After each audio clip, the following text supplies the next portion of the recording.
Entretien spécial.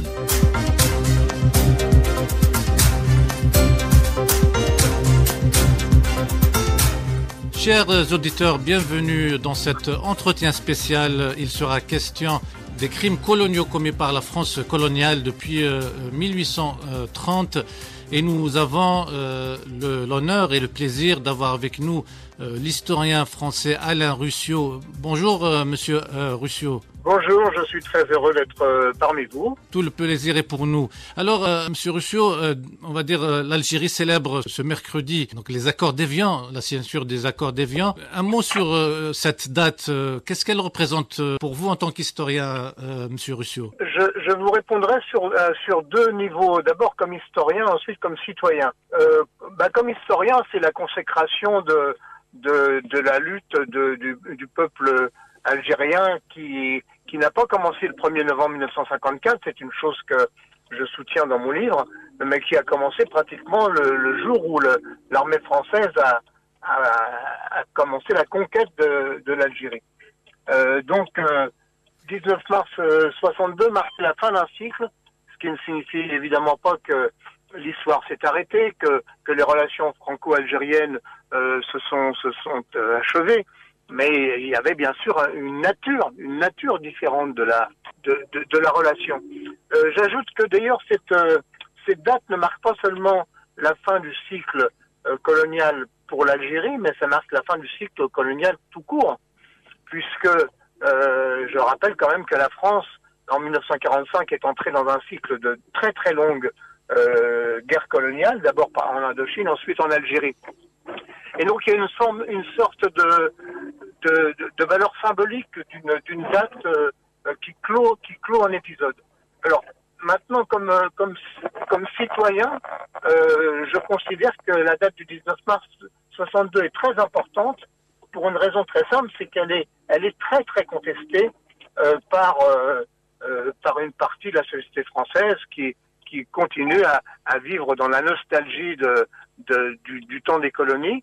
Et donc, le fait qu'il y ait dans des villes de France, nombreuses villes de France, une place du 19 mars 62, montre quand même que ce combat est mené par des municipalités, par des intellectuels, par des historiens, par des journalistes. Et donc, je m'en félicite. J'en viens à cette polémique justement, monsieur Ruscio, qui a éclaté récemment autour des déclarations du chroniqueur Jean-Michel Apathy, qui avait déclaré ou réaffirmé que la France avait commis des crimes de masse aux premières années de la conquête de l'Algérie. Vous-même, dans votre livre La première guerre d'Algérie, une histoire de conquête et de résistance 1830-1852, vous documentez un peu ces crimes. Tout d'abord, je voudrais revenir sur la polémique en elle-même. Est-ce que, pourtant, Jean-Michel Apathy n'a déclaré que des choses ou des faits qui ont été rapportés, qui sont connus de tous normalement? Ça devrait être le cas en tout cas. Pourquoi toute cette polémique autour des déclarations du journaliste Jean-Michel Apathy? Je crois que vous avez eu la bonne formule quand vous avez dit que ça devrait être le cas. Mais je constate que ce n'est pas le cas. Et je constate que une chose qui effectivement est aujourd'hui tout à fait connue, reconnue des historiens et normalement qui devrait être reconnue de toutes les personnes un petit peu cultivées qui sont intéressées à l'histoire, le simple fait que cette évidence soit niée avec une sorte de hargne, une sorte d'indignation de la part d'une femme politique, Madame Portelli, et de la part du journaliste Monsieur Soto, montre que véritablement il y a quelque chose de malsain dans cette non-reconnaissance. Alors, était-il sincère? Je n'en sais rien lorsqu'ils ont dit que ce n'était pas possible que l'armée française ait commis des oradours. Était-il sincère? Je n'en sais rien. Ce qui est certain, c'est qu'ils ont nié quelque chose qui est connu, archi connu depuis l'époque de la conquête. Je cite dans mon livre de nombreux témoignages d'hommes politiques ou de journalistes qui n'étaient pas spécialement anticolonialistes, mais qui constataient les horreurs de la conquête. Je cite Victor Hugo qui a parlé de l'armée faite féroce par l'Algérie. Je cite Lamartine qui a protesté contre les enfumades du Darin, etc. Toutes ces choses-là étaient connues même par les contemporains et a fortiori bien sûr par les historiens. Vous savez, moi je me mets un petit peu dans le sillage de Charles-André Julien qui a écrit de nombreux livres, dont l'histoire de l'Algérie, de l'époque de la conquête, qui est un livre des années 72 ou 73.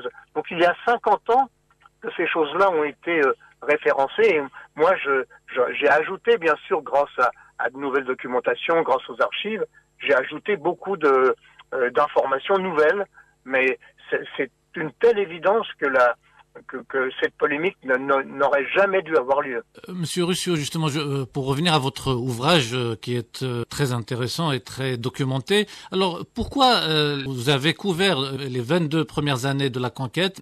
Comment vous la qualifiez justement? Comment vous qualifiez ces 22 années de conquête, enfin les deux premières années de conquête française de l'Algérie? Écoutez, moi j'ai employé un terme pour désigner dans mon livre, j'ai employé un terme pour désigner cette période. Ça a été un cataclysme. C'était un véritable cataclysme, et pas seulement pour les combattants. Bien sûr, je salue au passage le courage des premiers résistants autour de l'émir Abdelkader et du bey Ahmed à l'est du pays. Bien sûr, les résistants, les cavaliers qui ont mené la vie dure à l'armée française ont été des victimes. Mais surtout, c'était un cataclysme pour la population civile.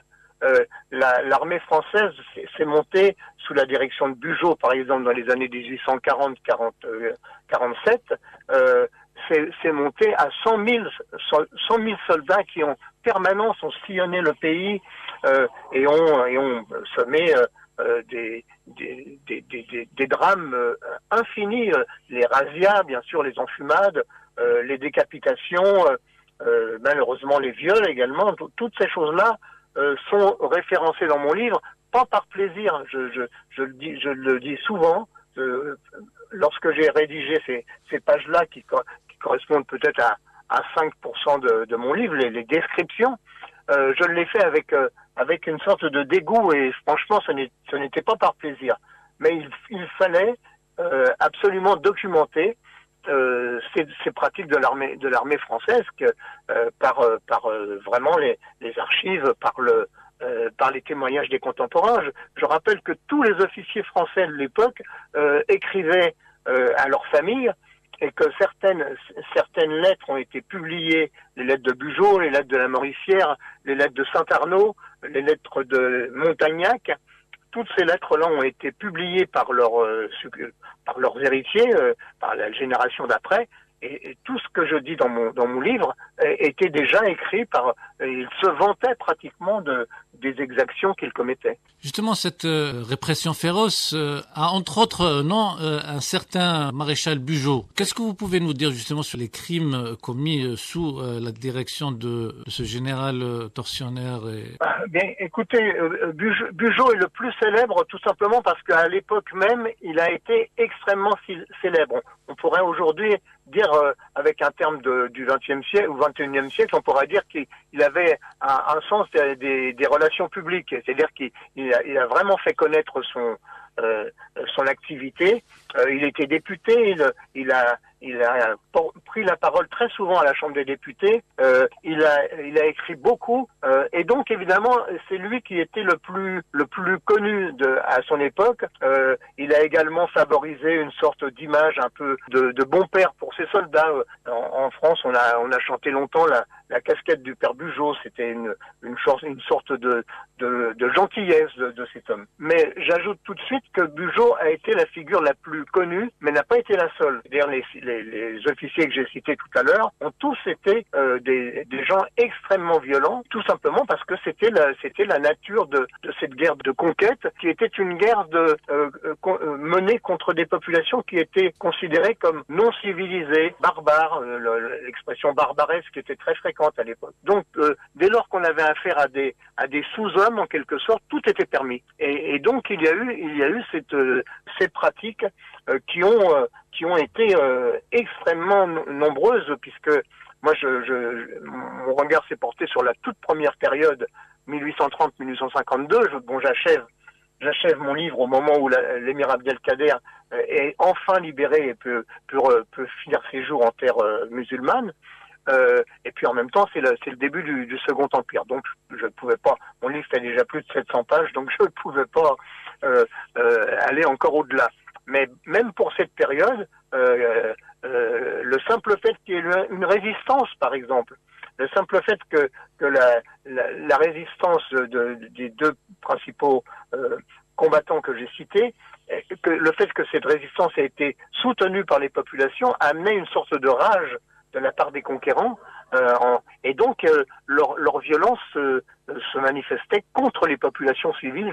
Je l'ai déjà dit, l'immense majorité des morts de cette période étaient des civils, toutes générations confondues, et malheureusement également des femmes et des enfants, et des vieillards, etc., etc. Merci, Monsieur Russiot, pour tous ces éclairages. Je vous laisse un dernier mot, peut-être. Écoutez, en tout cas, j'espère que ce livre sera une contribution à l'histoire, bien sûr, c'est mon métier, mais également à une meilleure connaissance de la population française. J'ajoute d'ailleurs que mon livre a fort heureusement, et j'en suis très heureux, vient d'être publié en Algérie par les éditions Frantz Fanon, et que ce livre, j'espère, sera également à portée des lecteurs algériens, et j'espère d'ailleurs venir dans votre beau pays peut-être avant la fin de l'année pour présenter ce livre et dialoguer avec le public algérien. Merci. Je rappelle justement votre ouvrage, La Première Guerre d'Algérie, une histoire de conquête et de résistance 1830-1852. Merci, Monsieur Alain Russiot, d'avoir accepté notre invitation. Merci à vous et bonjour au pays.